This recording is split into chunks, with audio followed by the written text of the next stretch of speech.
Bismillahirrahmanirrahim. Assalamualaikum warahmatullahi wabarakatuh. Alhamdulillah wassalatu wassalamu ala Rasulillah habibina wa maulana Muhammad ibn Abdillah.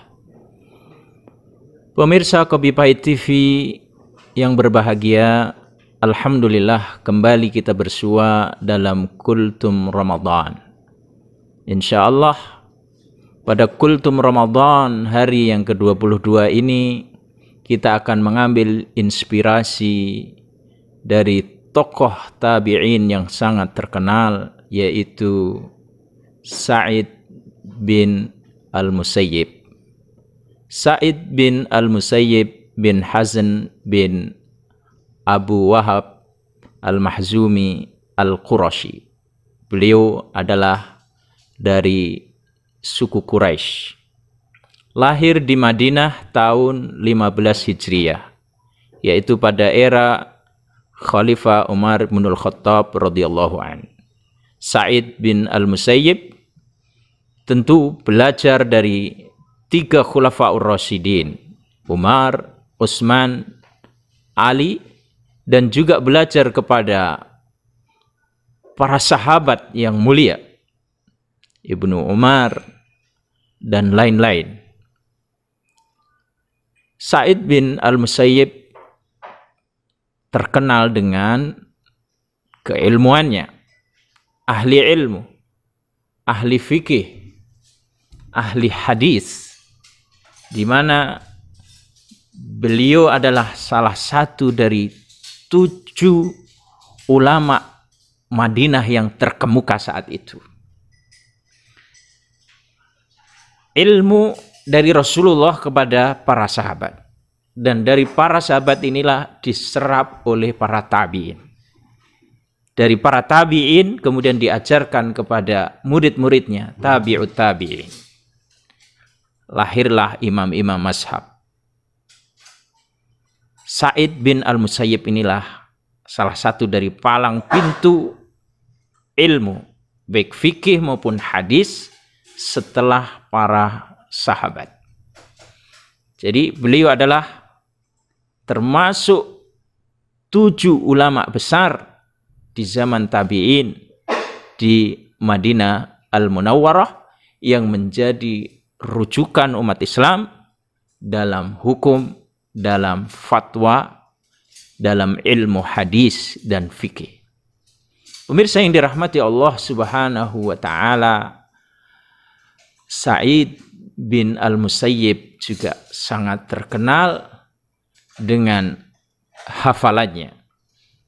Dan beliau adalah orang yang paling hafal dengan fatwa atau keputusan-keputusan hukum yang diambil oleh Amirul Mukminin Umar bin Al-Khattab radhiyallahu anhu.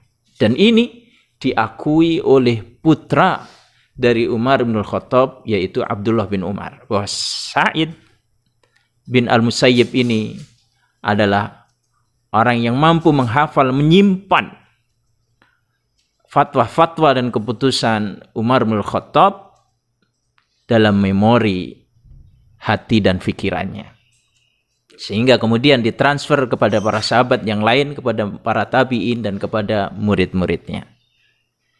Pemirsa yang berbahagia, tidak berhenti di situ keistimewaan seorang Sa'id bin Al-Musayyib.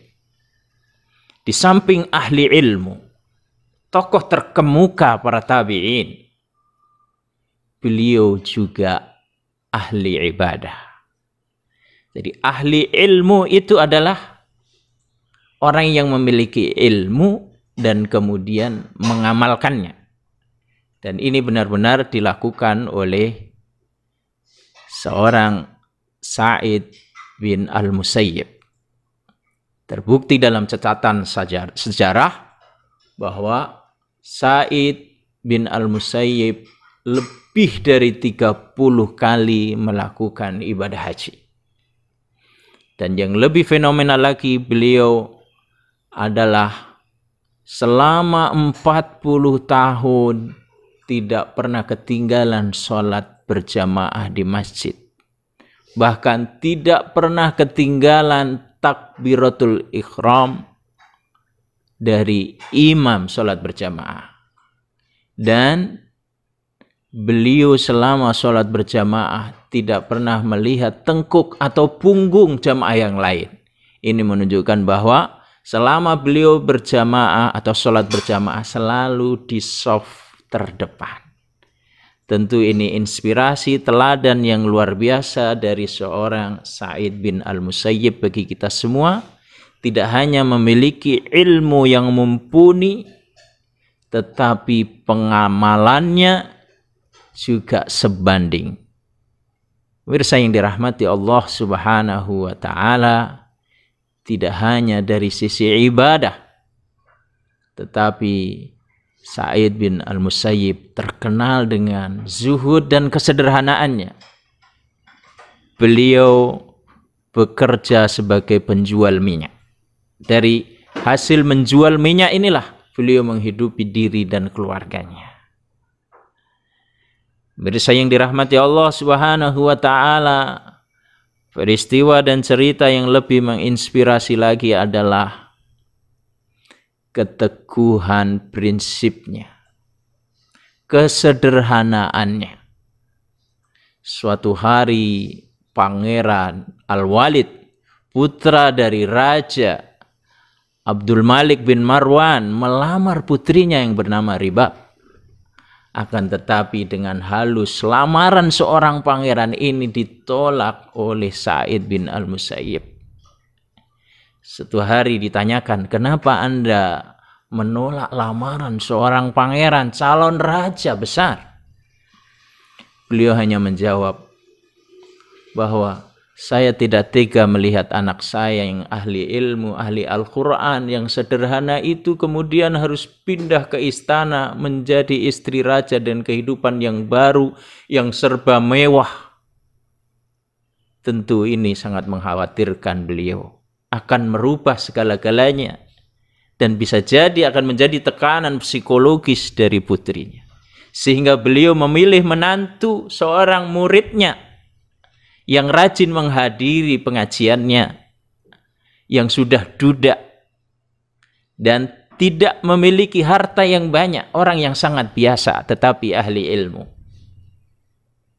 Ini menunjukkan bahwa kesederhanaan dan kehati-hatian Sa'id bin Al-Musayyib dalam hal dunia.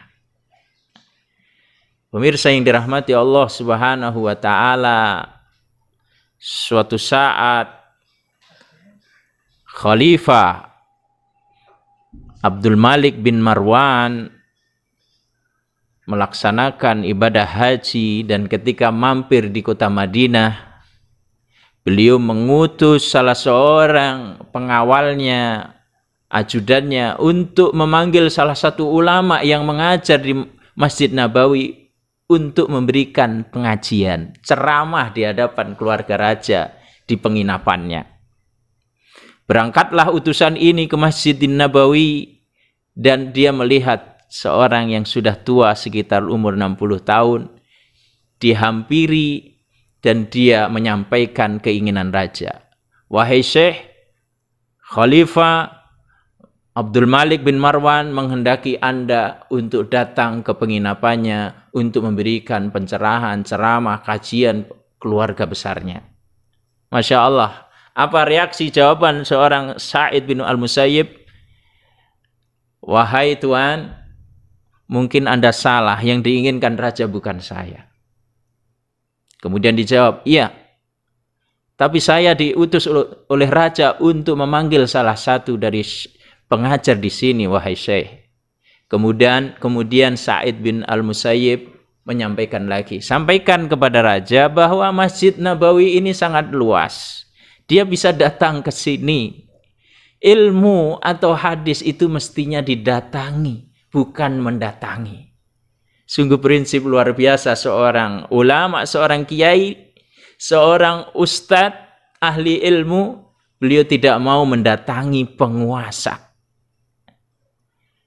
Beliau lebih memilih memberikan saran agar penguasa, pemimpin ketika mengharapkan ilmu, datanglah kepada ahli ilmu.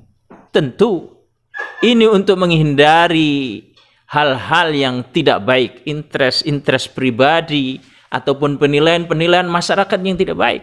Dan semestinya seperti itulah. Ilmu itu didatangi, dicari, bukan dipanggil.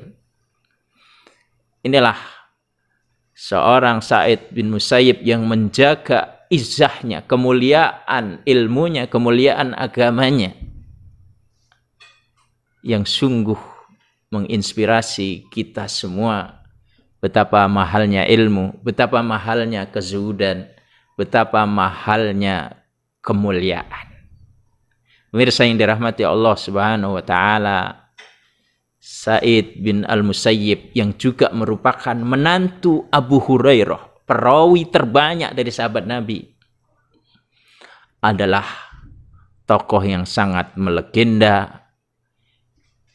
Tidak hanya dikagumi, disegani oleh ulama sekelasnya, oleh murid-muridnya, akan tetapi juga disegani oleh seorang raja besar sekelas Abdul Malik bin Marwan dan putra-putranya, karena keteguhan prinsip, karena menjaga izzah, karena menjaga iffah. Demikian pemirsa yang dirahmati Allah, tentu banyak sekali pelajaran yang bisa kita peroleh, kita petik dari seorang tabi'in yang ternama Sa'id bin Al-Musayyib. Kehebatan ilmunya, kehebatan ibadahnya, kehebatan dalam kesederhanaan, kesuhudan, dan kehebatan dalam memegang teguh prinsip. Mudah-mudahan Allah memberkahi kita semua dan kita bisa meneladani ulama-ulama pendahulu kita, dan kita dikumpulkan oleh Allah Subhanahu wa taala bersama para anbiya, para sahabat, para tabi'in, para solihin di dalam surganya Allah Subhanahu wa taala. Amin ya rabbil alamin. Terima kasih dan mohon maaf. Subhanakallahumma bihamdik, asyhadu an la ilaha illa anta, astaghfiruka wa atubu ilaik. Allahumma shalli ala sayyidina Muhammad wa ala ali sayyidina Muhammad. Assalamualaikum warahmatullahi wabarakatuh.